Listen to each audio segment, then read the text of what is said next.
বিএনপির সর্বোচ্চ নেতৃত্ব তার তৃণমূলকে সামলাতে পারছে না। দীর্ঘদিন জি। থেকে আমরা এই পরিস্থিতি খেয়াল করেছি। সর্বোচ্চ নেতৃত্বের আন্তরিকতার প্রমাণ তারা অনেক ক্ষেত্রে দিয়েছেন, কিন্তু আসলে খুব বেশি ফলপ্রসূ হয়নি। এবং গতকাল একটা খবর আমাদের সামনে আসলো, একটা বীভৎস খবর। এবং এরকম ঘটনা যদি চলতে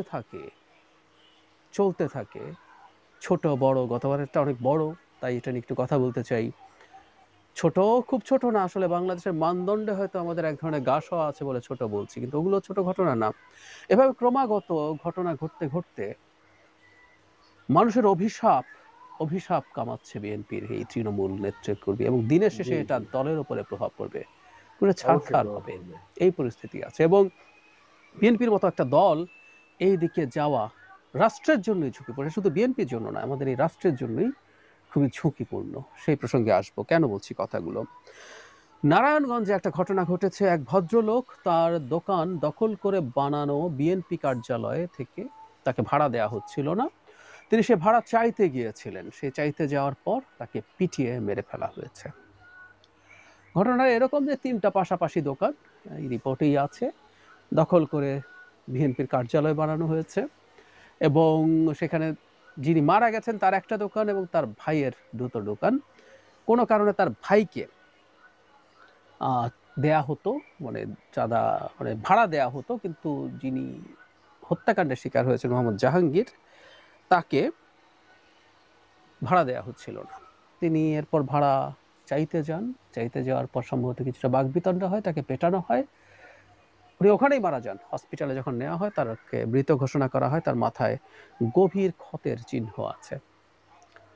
এটা কোনো খুবই একটা জায়গায় মর্মান্তিক। দেখলাম এই রিপোর্টের মধ্যেই যে কোনো একটা জায়গায় তাকে আবার বিএনপির একজন সদস্য হিসেবেও, কোনো একটা অঙ্গ সংগঠন বা সহযোগী সংগঠনের সদস্য হিসেবেও দেখানো আছে।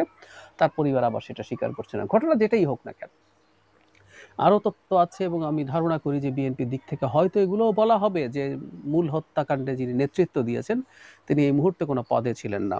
কিন্তু হুম। আরবিট্রারিলি এসে ৩টা দোকান দখল করে বিএনপি কার্যালয় বানিয়ে ফেলা যায়। মজা। মগের মুল্লুক, শেখ হাসিনার সময় আমরা যেভাবে বলতাম, এটা মগের মুল্লুকের মতো মনে হবে আমাদের কাছে।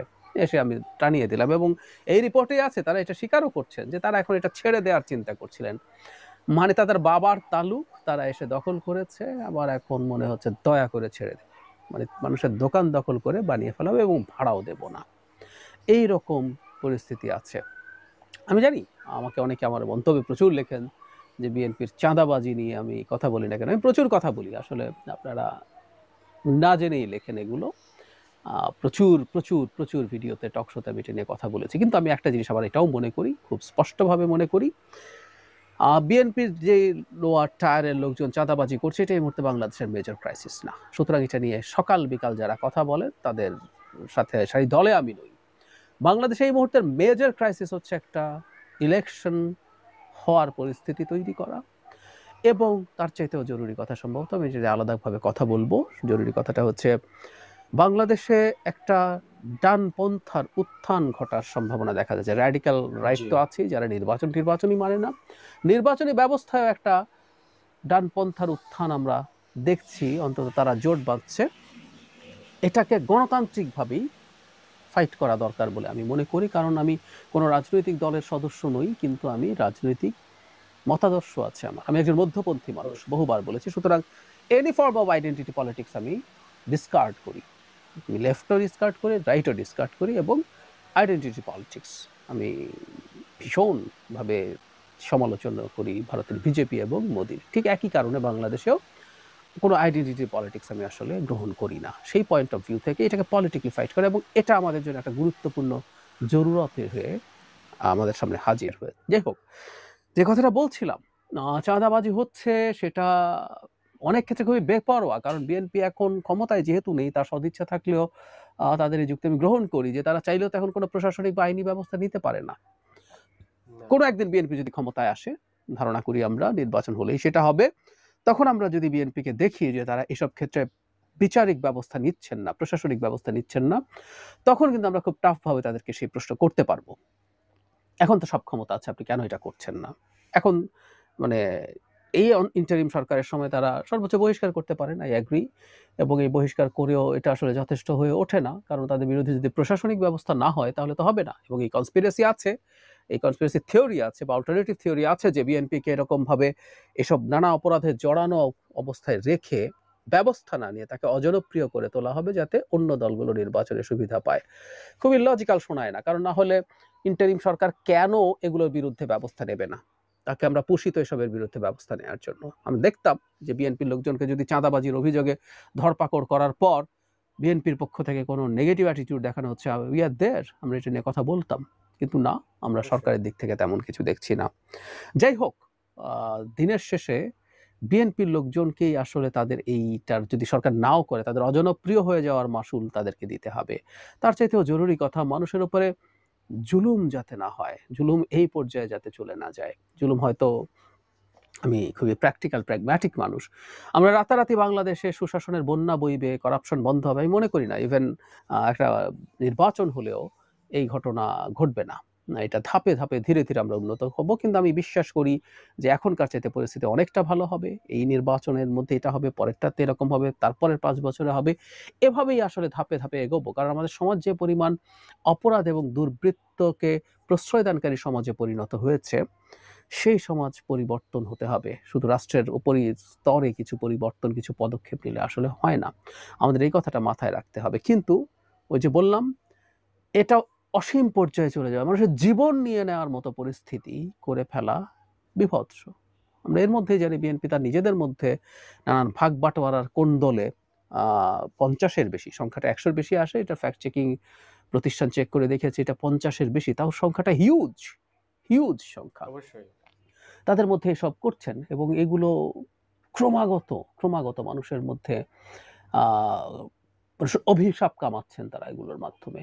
অবশ্যই শেখ বিএনপির যে হাসিনাকে প্রভাব যে মানুষের কারণে মধ্যে মানুষ পড়ে ঘৃণা গেছে। করত, অপছন্দ করত এবং ঘৃণা করত, শেখ হাসিনা ঘৃণা আর্ন করেছিলেন।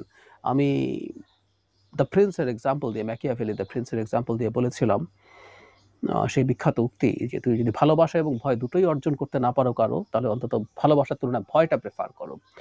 কিন্তু ভয় এর মূল সমস্যা হচ্ছে এটা ঘৃণা তৈরি করে ফেলতে পারে, এবং প্রিন্সের জন্য ঘৃণার চাইতে ক্ষতিকর কিছু আর হতে পারে না। বিএনপি ঘৃণা তৈরি করছে কিনা খুব দ্রুত, তাকে মনে রাখতে হবে। সে অভিশাপ কামাচ্ছে কিনা তাকে অবশ্যই বুঝতে হবে, বিএনপি ঘৃণা মনে তৈরি রাখতে করছে হবে। খুব দ্রুত। বিভিন্ন জায়গায় মানুষের বিভিন্ন রকম কষ্ট আছে, সংকট আছে। বিশেষ করে শেখ হাসিনা চলে যাবার পর ইনস্ট্যান্ট মেমোরিগুলো যেগুলো আছে, সে মানে বাস্তবে হোক, প্র্যাকটিক্যাল হোক, ইমপ্র্যাকটিক্যাল হোক, সেই স্বপ্নগুলো দেখেছিল যে এখন আমরা এগুলো থেকে অনেকটাই মুক্ত হব। কিন্তু না, সেগুলো যে পর্যায়ে গেছে সেগুলো হ্রাস টানতে হবে। বিএনপির মধ্য থেকে নিম্ন পর্যায়ের কর্মীদের মধ্যে ন্যূনতম কোনো রিয়ালাইজেশন এসছে বলে আমার মনে হয় না। এই মানুষগুলোই মজলুম ছিলেন, অত্যাচারিত হয়েছেন, তারাই এখন জালিম হয়ে উঠছেন। এই প্রবণতা থাকে, এই প্রবণতা যে থাকে না তা না, কিন্তু তারা সেই জায়গায় যদি প্রবণতার মধ্যে ঢুকে পড়েন, সেটা দিনের শেষে দলের জন্য ডিজাস্টার তৈরি করবে। আর আমি প্রায় বলি, শেখ হাসিনার সময় থেকে বাংলাদেশের ভাগ্যের সাথে বিএনপি খুব সিরিয়াসলি জড়িয়ে গেছে লম্বা সময়ের জন্য। শেখ হাসিনার সময় বলতাম এই দলটার হাতেই শেখ হাসিনার পতন হওয়ার সম্ভাবনা আছে একটা পলিটিক্যাল মুভমেন্টের মাধ্যমে, তারই সেই পরিমাণ জনবল এবং শক্তি আছে।